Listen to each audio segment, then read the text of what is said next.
అధికారంలోకి ఎక్కినటువంటి గద్దెనెక్కినటువంటి రేవంత్ రెడ్డి కాంగ్రెస్ ప్రభుత్వం మరి దశాబ్దాల కాలం నుంచి కూడా ఏం చేయలేనటువంటి కాంగ్రెస్ మరి 10 సంవత్సరాల్లో మరి ఏ విధమైనటువంటి అభివృద్ధిని చేసిందో అది ప్రజలు చర్చించుకుంటున్నటువంటి క్రమంలో మరి కాళేశ్వరం ప్రాజెక్టు మీద బుద్ధ దల్లాలే,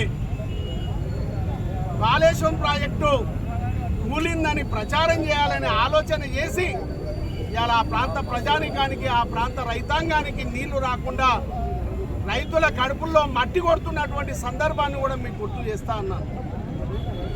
లాస్ట్కు ఆ కమిషన్ అని ఈ కమిషన్ అని దొంగ కమిషన్ లేచి కాంగ్రెస్ కమిషన్ లేచి మరి ఇవాళ తెలంగాణ ప్రజలకు రైతాంగానికి ఏ విధమైనటువంటి సమాధానం చెప్పలేక నిండు అసెంబ్లీలో అబద్ధాలు ఆడి ఖచ్చితంగా సమాధానం రైతులకు చెప్పాల్సి వస్తుంది అని ఆలోచన చేసి లాస్ట్కు చేతులు దులుపుకునే కార్యక్రమంలో సిపిఐ అని మరి గుట్ట దాఖలు చేసినటువంటి సందర్భాన్ని గుర్తు చేస్తా ఉన్నాను. రైతు సోదరులారా ఒక్కసారి ఆలోచన చేయండి. ఈ తెలంగాణకు నీళ్లు తెచ్చిన కేసీఆర్ని, ఈ తెలంగాణలో పంట పొలాలు పండించి దేశంలో నెంబర్ 1గా ఈ రాష్ట్రాన్ని తీర్చిదిద్దినటువంటి వ్యక్తి కేసీఆర్ని ఏదో రకమైనటువంటి అక్రమ కేసులో జైలు పంపాలనే ప్రయత్నం ఇవాళ కాంగ్రెస్ పార్టీ రేవంత్ రెడ్డి చేస్తున్నటువంటి సందర్భాన్ని గుర్తు చేస్తా ఉన్నాను.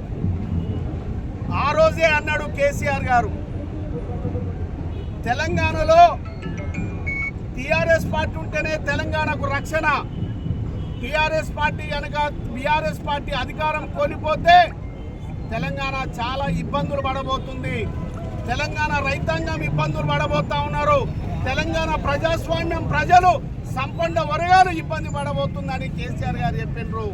అదే ఇప్పుడు జరుగుతుందా జరుగుతలేదా ఒక్కసారి తెలంగాణ ప్రజలందరూ కూడా ఆలోచన చేయాల్సినటువంటి అవసరం ఉంది. సోదరులారా ఆలోచన చేయండి.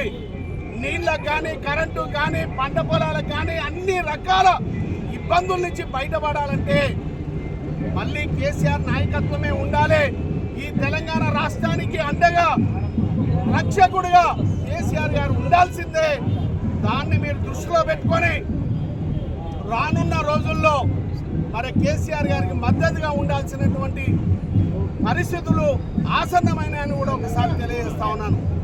విజ్ఞులు మేధావులు ప్రతి ఒక్కరు కూడా ఆలోచన చేసి తెలంగాణలో టీఆర్ఎస్ పార్టీని మరి అండగా నిలబడాల్సినటువంటి అవసరం ఉందని ఈ ద్వారా తెలియజేస్తా ఉన్నాను.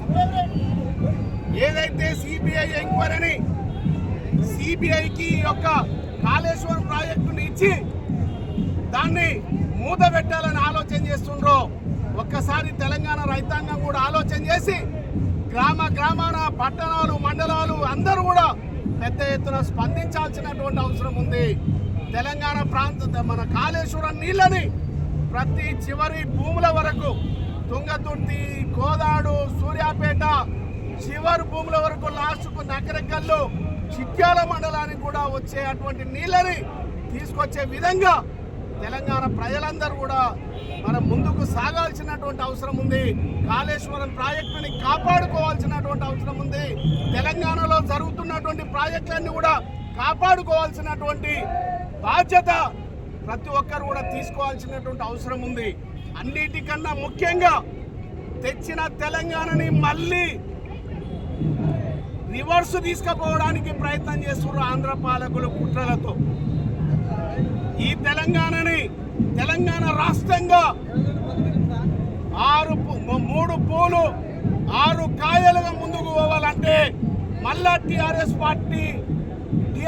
జెండా రెపరెపలాడాల్సినటువంటి అవసరం ఉంది. టీఆర్ఎస్ పార్టీ బీఆర్ఎస్ జెండా, కేసీఆర్ ఈ తెలంగాణకు రక్షకుడుగా, కేటీఆర్ ఈ తెలంగాణకు రక్షకుడుగా ఉండాల్సినటువంటి అవసరం ఉంది. హరీశ్వర్ రావు ఈ తెలంగాణకు రక్షకుడుగా ఉండాల్సినటువంటి అవసరం ఉంది. మేధావులారా, విజ్ఞులారా, తెలంగాణ కోసం సంపన్న వర్గాలు ఎవరైతే కష్టపడ్డారో, సకల జనులు ఎవరైతే కష్టపడ్డారో వాళ్ళందరూ కూడా ఈ తెలంగాణని కాపాడుకోవడానికి ఉద్యమించాల్సినటువంటి అవసరం ఉంది, ముందుకు సాగాల్సినటువంటి అవసరం ఉంది. మరి అదే విధంగా టీఆర్ఎస్ పార్టీ బీఆర్ఎస్ పార్టీ శ్రేణులందరూ కూడా మరి ముందుండి నడిచి కేసీఆర్ గారికి అండగా ఉండాలని మీ ద్వారా తెలియజేస్తా ఉన్నాను.